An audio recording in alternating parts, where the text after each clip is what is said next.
Bismillahirrahmanirrahim. Bismillahilladzi la yadurru ma'a ismihi syai'un fil ardi wa la fis sama' wa huwas samii'ul 'aliim. Assalamualaikum warahmatullahi wabarakatuh.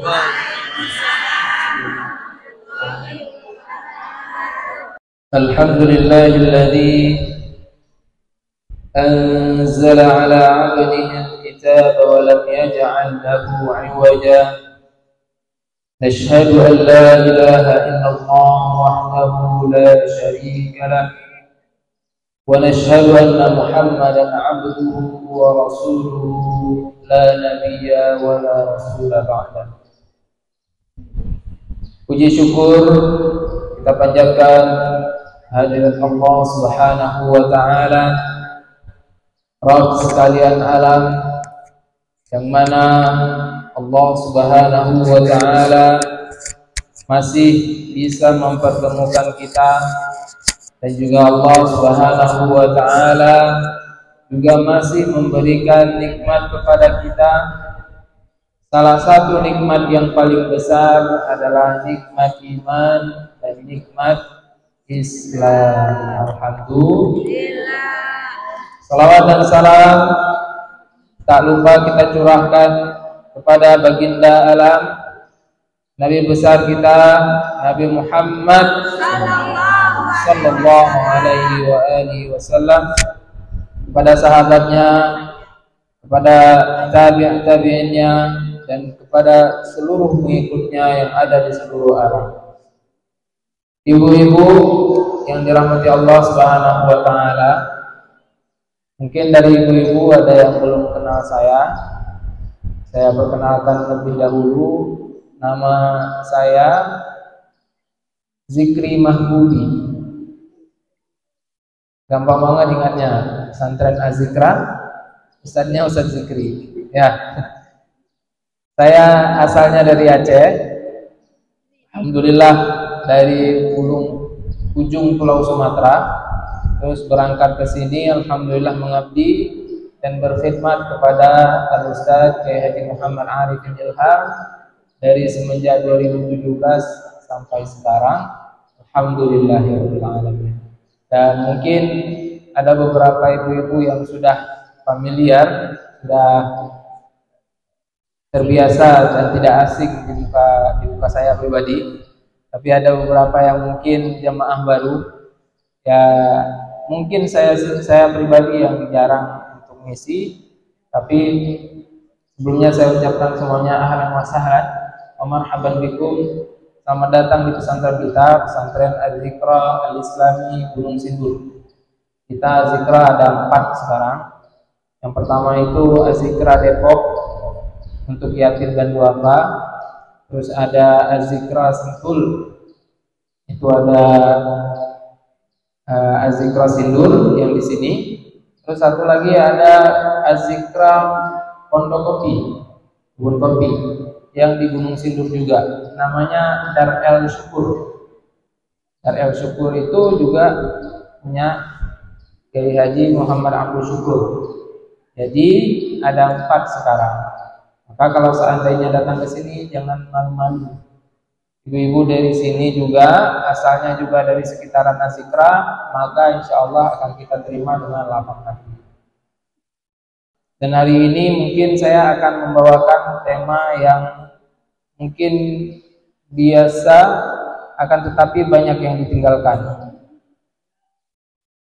Ini temanya berkaitan tentang fikih, yang mungkin banyak dari kita yang belum tahu. Oleh karena itu kita akan membahas ini panjang lebar, mudah-mudahan mendapatkan manfaatnya. Dan saya sudah rangkum dari beberapa penjelasan yang ada di dalam kitab. Saya sudah rangkum dan insya Allah nanti akan saya bacakan. Kalau kita bacakan semuanya, kemungkinan nanti sampai maghrib. Maka saya rangkum saja, insya Allah nanti kita ambil faedah-faedahnya saja.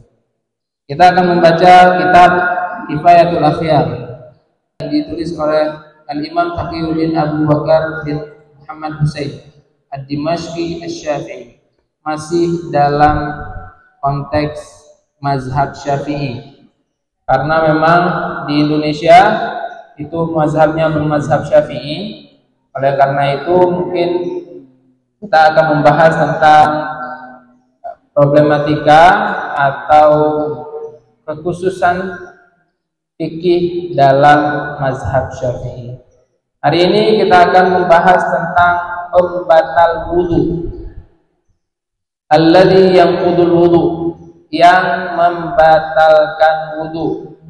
Mungkin dari beberapa ibu-ibu pernah mendengar, tapi mungkin pada kesempatan kali ini saya akan membahas sedikit banyaknya.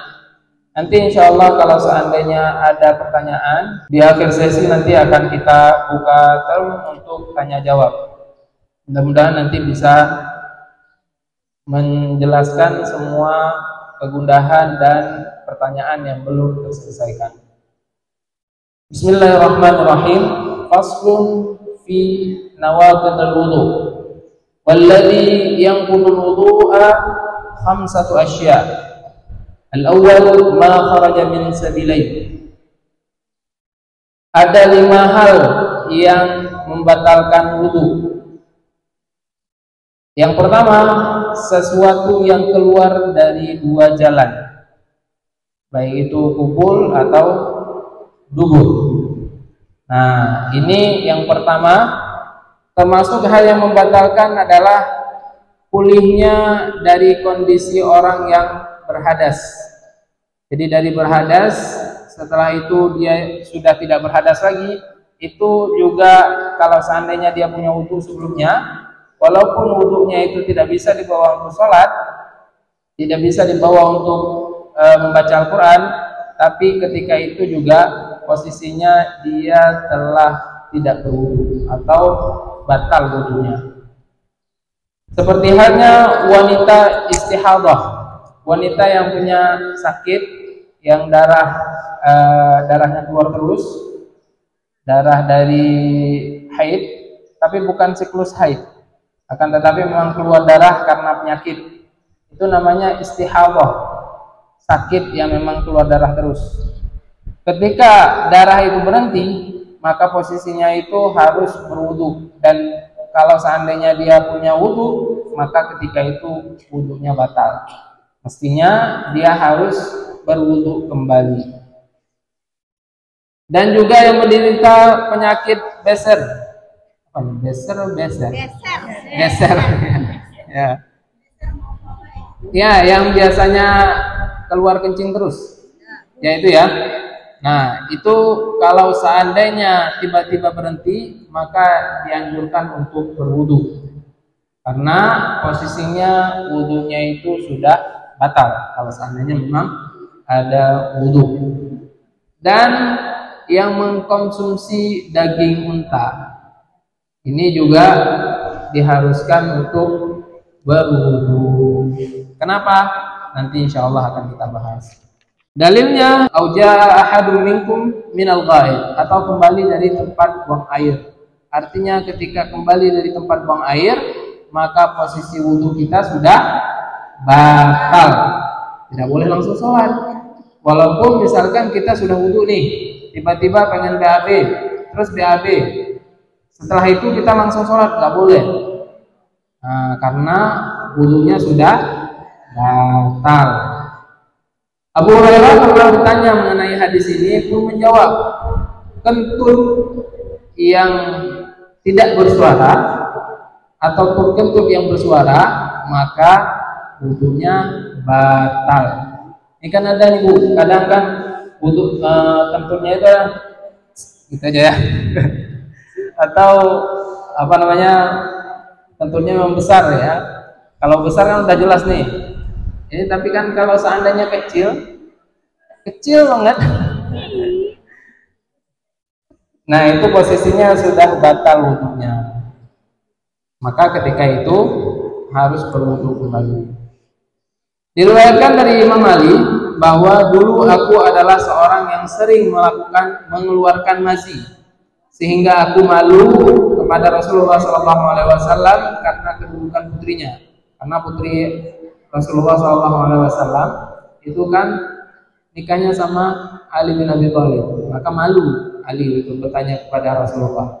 Aku pun memerintahkan kepada salah satu sahabat namanya Miqdad bin Al-Aswad agar menanyakan kepada beliau. Lalu Rasulullah menjawab, hendaknya ia mencuci kemaluannya dan berwudu. Artinya sama, apapun yang keluar dari depan atau dari belakang, maka harus berwudu, kecuali keluarnya mani. Kalau keluar mani, maka dia harus mandi. Kalau seandainya keluar hanya kencing atau mazi, itu tidak harus mandi.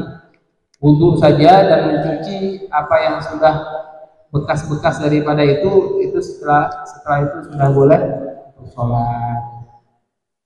Ibnu Atiyah berkata dalam tafsirnya, ijma menyatakan bahwa mani itu membatalkan wudu. Mani itu membatalkan wudu.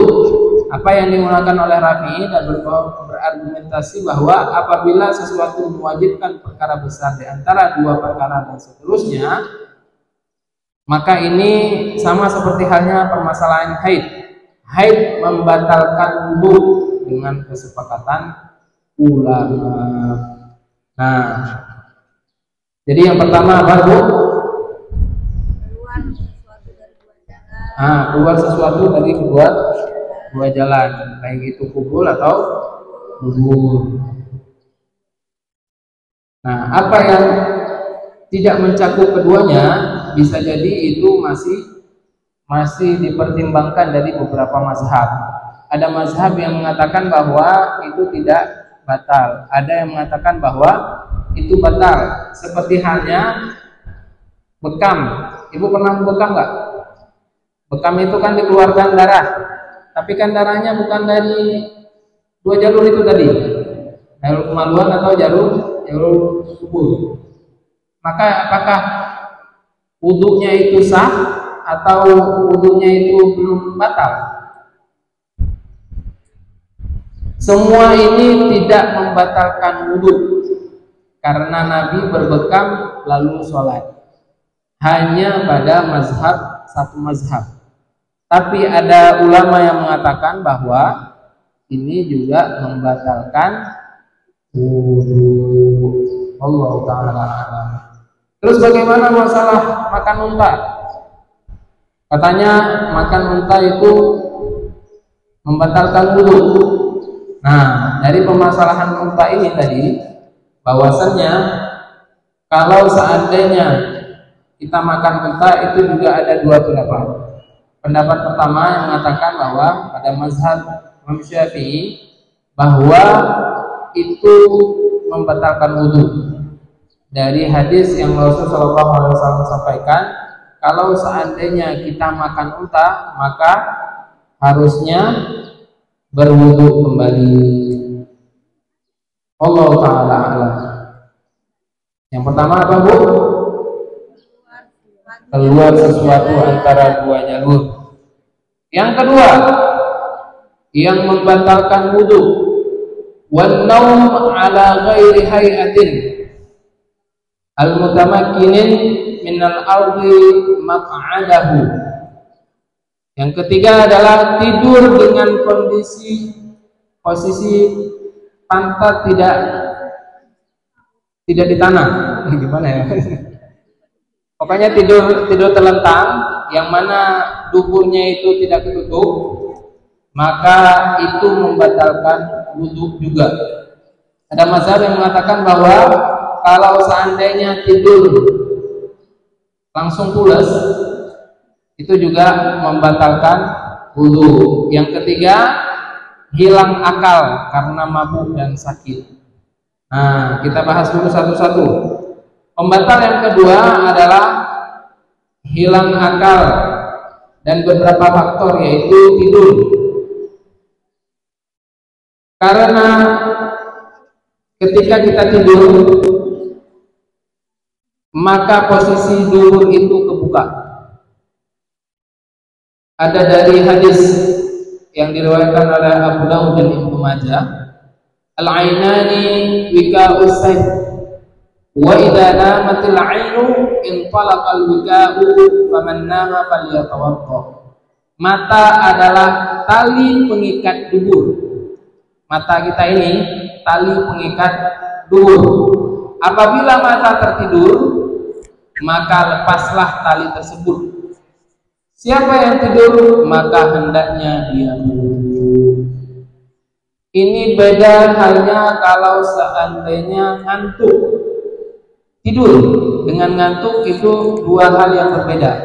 Kalau ngantuk kan ya dilihat di samping-sampingnya aja. Mungkin ada yang ngantuk, itu contohnya. Ya, itu kalau ngantuk. Tapi kalau seandainya tidur memang sudah pulas. Terkadang ada orang tidur sambil duduk pun sempat dia tidur dan ngorok. Itu berarti sudah pulas. Dan kata Rasul, mata adalah tali pengikat daripada dubur. Begitu mata ketutup, talinya itu keputus. Makanya kadang orang yang tidur dalam posisi tidur itu nggak sadar dia bahwa dia kentut. Banyak orang yang tidur, tiba-tiba dia buang angin, nggak sadar dia bahwa tidur, dalam tidurnya dia kentut. Kenapa? Karena posisi kesadarannya itu sudah hilang. Dikecualikan dalam hal ini bila seorang tidur dengan memantapkan duduknya di tanah atau ke tanah. Meskipun dia bersandar, ia tidak akan jatuh. Dahulu para sahabat tidur, lalu mereka salat dan tidak berwudu. Kenapa? Tidurnya duduk seperti kita sekarang, enggak tidur terlentang. Jadi posisinya mereka tidur, tapi posisi duburnya itu ke tanah masih. Kalaupun memang mereka pengen kentut, mereka harus ngambil ancang-ancang ya. Ya seperti itu, karena duburnya itu ketutup, pasti seperti itu. Lalu mereka sholat dan tidak berwudu. Kenapa? Masih ada wudu. Nah itu dia masalah tidur. Lalu sebab-sebab hilangnya akal, salah satunya adalah pingsan. Orang pingsan batal wudunya walaupun sudah sampai ke masjid.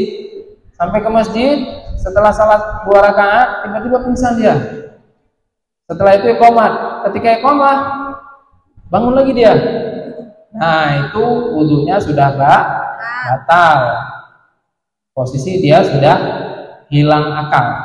Hilang akal salah satunya adalah pingsan atau gila. Dipukul sama orang yang tidak jelas di posisi belakang, tiba-tiba dia sudah gila. Nah, gila dia. Tapi nanti jam 5 waras lagi. Itu posisi ketika dia gila, maka dia sudah batal wudunya. Apakah ada yang seperti itu?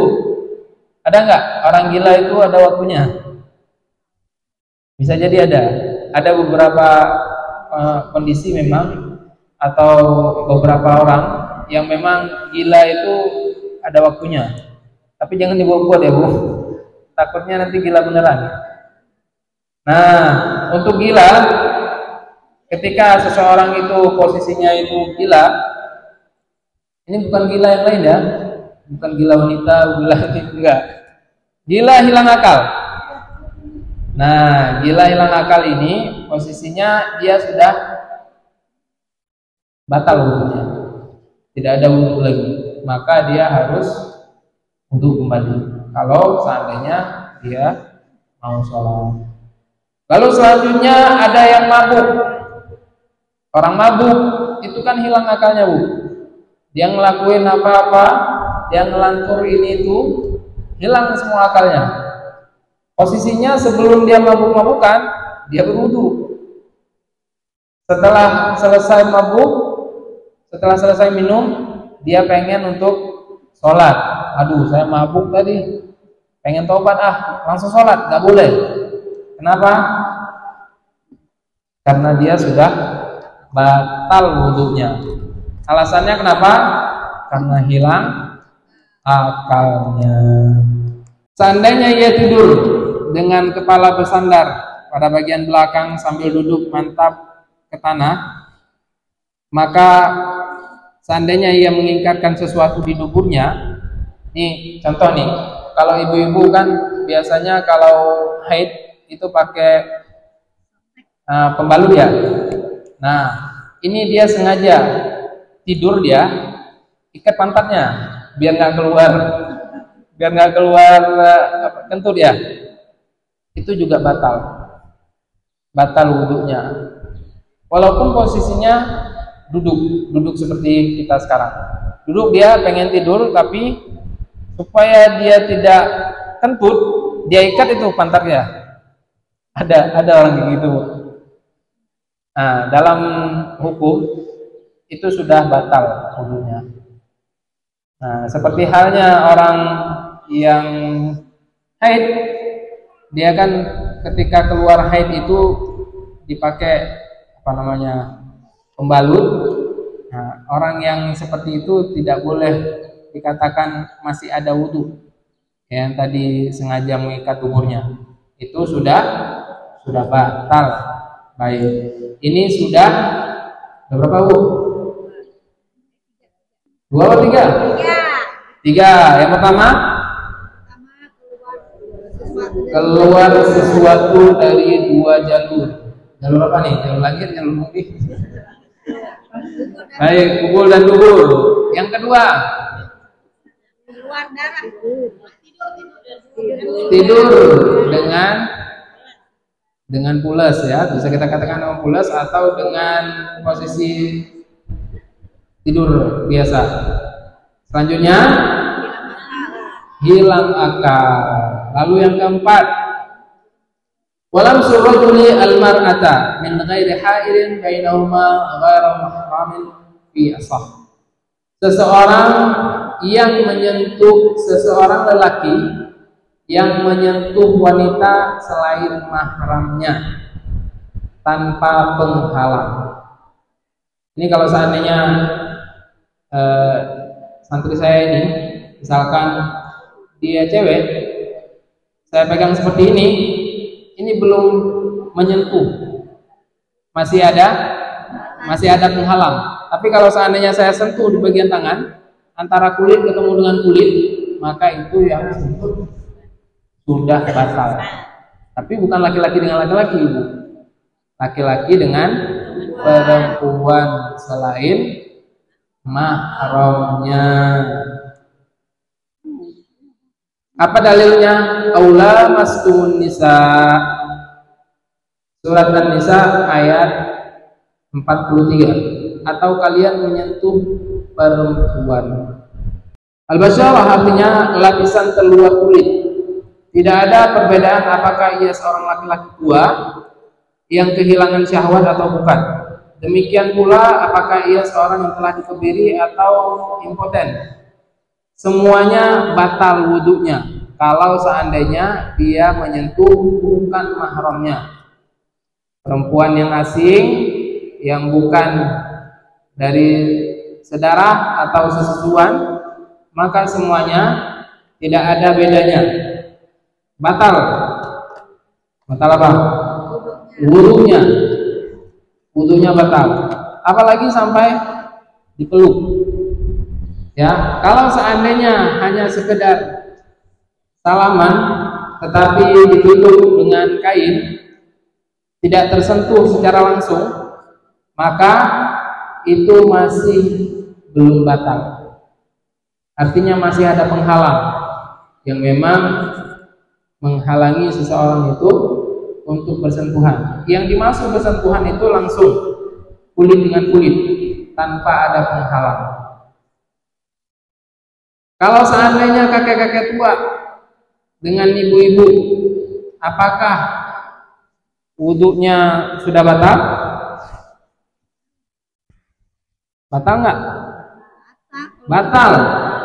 Baik tua atau muda, baik itu yang masih sehat atau tidak, kalau seandainya dia itu sudah menyentuh antara laki-laki dan perempuan, maka semuanya batal.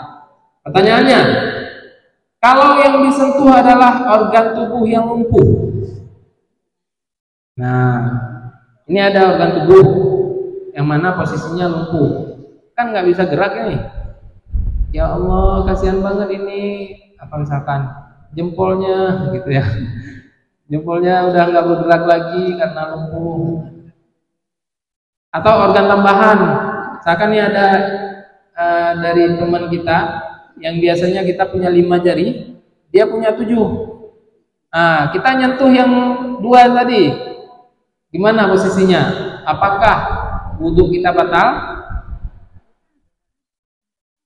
Maka wudhunya batal karena berdasarkan ayat tadi. Tapi ingat ya, bukan laki-laki dengan laki-laki dengan perempuan yang mana bukan mahramnya. Nah, lalu kalau seandainya nyentuh, contoh Bu, menyentuh rambut atau kuku, ini ibu-ibu potong kuku nih, terus ditumpuk di situ. Lalu saya melihat, aduh, ibu potong kuku di sini. Saya ambil kukunya, saya buang. Posisinya saya sentuh itu kukunya. Apakah batal wudunya? Tidak. Batal nggak? Tidak. Nah, saya bacakan daripada kitab langsung. Menyentuh rambut, kuku, dan gigi tidak membatalkan wudu menurut pendapat yang paling kuat, karena kebanyakan dinikmati dengan melihat sehingga ia menimbulkan syahwat, bukan dengan sentuhan. Artinya seandainya ia menyentuh anggota tubuh yang terpisah dari seorang wanita atau menyentuh anak perempuan yang belum mencapai batas baliknya, maka wudunya tidak batal. Ya. Selanjutnya, jika ia menyentuh wanita mahram, baik mahram nasab atau persusuan atau hubungan perkawinan, batalkah wudunya? Nah, ada dua pendapat. Dua pendapat di sini. Pertama, wudunya batal menurut keumuman ayat tadi, aula mastumun nisa. Kalau seandainya kalian menyentuh perempuan, karena perempuan itu kan nggak dibilang perempuan yang model apa, apakah dia mahram atau tidak dibilang. Maka pendapat pertama batal. Pendapat yang kedua yang kuatnya adalah wudunya tidak batal karena mahram tidak ada dugaan untuk menimbulkan syahwat. Jadi posisinya menyentuh itu ada perbedaan pendapat nanti. Kalau menyentuh itu kenapa alasan menyentuh itu? Oh, ternyata persentuhan itu terjadi kalau seandainya ada syahwat, akan bangkit syahwatnya sehingga batallah wudunya. Nah, kalau seandainya tidak ada syahwat gimana? Perbedaan pendapat ulama di situ nanti. Nah, ada ulama yang mengatakan bahwa tidak batal. Ada ulama yang mengatakan batal. Seperti halnya Imam Syafi'i. Imam Syafi'i yang laki-laki suami istri menyentuh, bersentuhan tangan dengan tangan, apakah batal? Nah, itu kan mahram, kan udah dinikahi. Nah, pada mazhab Imam Syafi'i itu batal hukumnya karena melihat dari keumuman ayat yang pertama, yang kedua juga nanti ada alasan lain yang memang menjelaskan tentang hal itu, terutama bagian syahwat.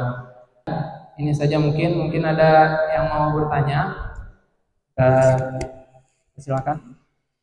Saya mau tanya ini tentang yang nyentuh orang yang mati badannya seperti stroke gitu kan? Ya. Itu membatalkan itu. Tadi kita bahas tentang yang sudah mati. Stroke itu apakah sudah mati? Belum, tapi kan badannya stroke, dipegang harus terasa. Benar. Tapi posisinya itu masih hidup. Nah, kalau seandainya sudah mati, maka dia harus dipotong. Kalau seandainya salah satu badan kita sudah mati, supaya itu tidak mati badan yang lain, maka dia dipotong. Sedangkan stroke itu bagian yang hilang rasa. Beda antara mati dengan hilang rasa. Kayak kita nih, hilang rasa kepada seorang yang kita cintai, ya. Nah, beda kan dengan kita terlalu berperasaan dengan seseorang yang kita sukai. Beda. Seperti halnya itu juga yang saya sampaikan tadi, bahwa batal wudu atau tidaknya itu tergantung kepada perasaan daripada anggota tubuh tadi. Benar. Ya, yang dipegang tadi. Maka jangan salah kalau seandainya kita mengatakan itu organ tubuh yang sudah mati. Tidak. Yang stroke itu masih bisa digerakkan. Hanya saja dia hilang rasa. Makanya ada alat-alat sekarang untuk mempertajam kembali rasa daripada anggota tubuh tersebut. Baik, ada lagi. Ibu tadi apa mau tanya?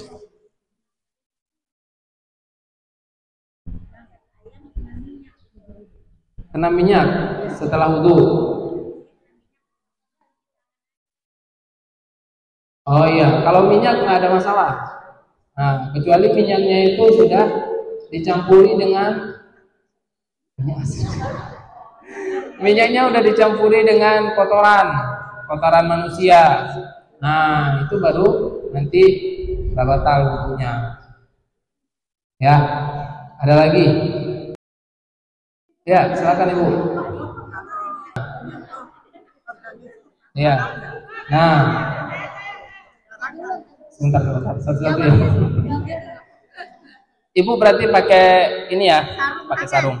Baik, untuk yang memandikan mayat ini terkhusus. Kata Rasul, bukan hanya berwudu, bahkan dianjurkan untuk mandi wajib bagi orang yang memandikan mayat. Kenapa? Karena memang posisinya itu sudah semuanya hilang. Walaupun tersentuh dengan tidak langsung tangan kita, ada penghalang, apakah itu sarung tangan atau kain atau apapun itu. Tapi Rasul mengatakan, kalau seandainya kamu sudah memandikan mayat, maka mandilah, artinya mandi wajib. Mandi wajib seperti halnya kita mandi setelah selesai haid atau berjunub. Mandi wajib, bukan mandi biasa. Jadi niatnya niat mandi wajib, bukan niat mandi begitu aja. Itu kalau seandainya yang memandikan mayat. Jadi walaupun kita sudah ya pakai alas, ya pakai sarung tangan atau apapun itu, saya nggak batal wudu, batal tetap wudunya. Beda karena posisinya Rasul menyuruh untuk mandi setelah orang memandikan mayat. Allah Ta'ala. Ada lagi, Bu? Kalau telapak anjing, tapaknya. Iya, bekas injakannya. Najis atau tidak? Nah, sebenarnya masalah daripada najis yang besar itu terdapat di dalam liur anjing. Tapi ulama itu menjelaskan supaya kita berhati-hati. Karena dari bagian anjing dan babi itu semuanya tidak baik. Kenapa Ustaz kok ada binatang yang tidak baik itu dikasih ke kita? Itu melihat dan menguji kita juga. Kita berhati-hati atau tidak. Maka pendapat ulama bahwa kalau seandainya ada yaitu kotoran, yaitu bekas anjing atau lain sebagainya, harus disamak. Disamak dengan 7 kali basuhan. Yang terakhir adalah air tanah. Yang terakhir air tanah. Gimana caranya? Nah, nanti kalau seandainya memungkinkan kita praktek sekali-sekali cara untuk menyamak supaya nanti ibu-ibu juga tahu, bukan cuma membersihkan yang ini aja, yang najis biasa saja. Najis yang berat juga ibu-ibu tahu kayaknya. Itu harus dipraktekkan semuanya. Tapi qadarullah kita tidak punya bahan praktek. Paling kurang seperti ini, Bu. Ini ada 7 air. Air pertama, kedua, ketiga, keempat, kelima itu pakai air biasa. Air keenam pakai air tanah. Iya, air ketujuh baru air biasa lagi. Nah, jadi jangan kita pikir air pertama sampai air keenam itu pakai air bersih. Air ketujuh air tanah, ya udah kotor. Enggak. Jadi sampai air ke-5, air ke-6 pakai air tanah, air ke-7 baru pakai air bersih lagi. Mau tambahin lagi silahkan, mau tambah sunlight, mau tambah sabunnya silahkan. Yang penting yang wajibnya kita sudah menuntaskan. Seperti itu. Ada lagi? Baik, belajar fikih memang harus banyak bertanya, Ibu. Nah, sebelum kita tutup, saya mau ngasih satu doa.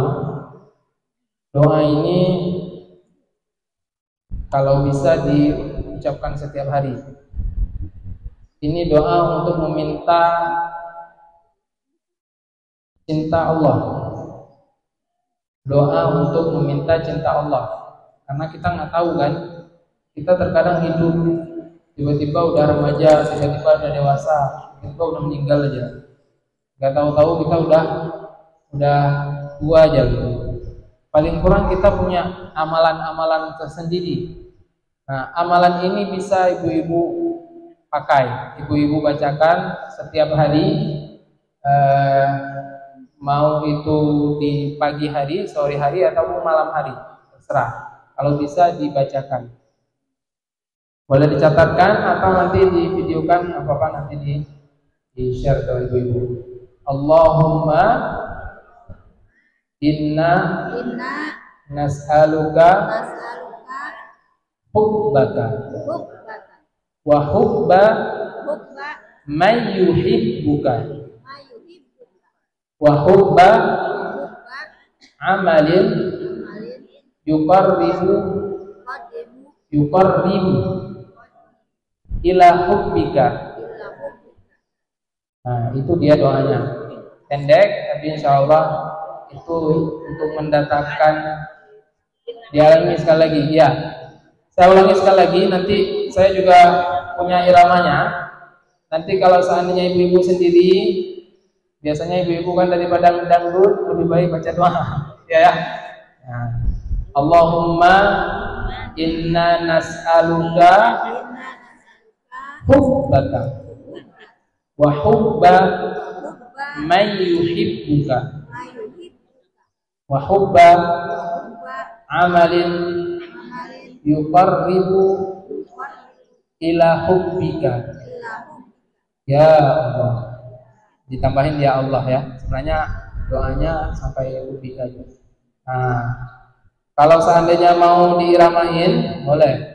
Allahumma inna nas'aluka hubbaka wa hubba man yuhibbuka wa hubba amalin yuqarribu ila hubbika ya Allah. Bisa?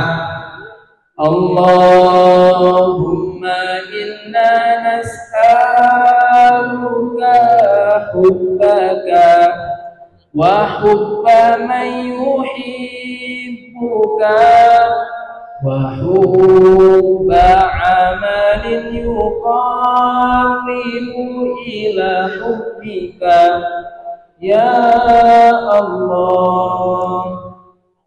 Allahumma inna nas'aluka hubbaka wa hubba man yuhibbuka wa hubba amalin yuqarribu ila hubbika ya Allah.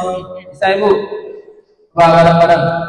Allahumma inna nas'aluka hubbaka wa hubba man yuhibbuka wa hubba amalin yuqarribu ila hubbika ya Allah.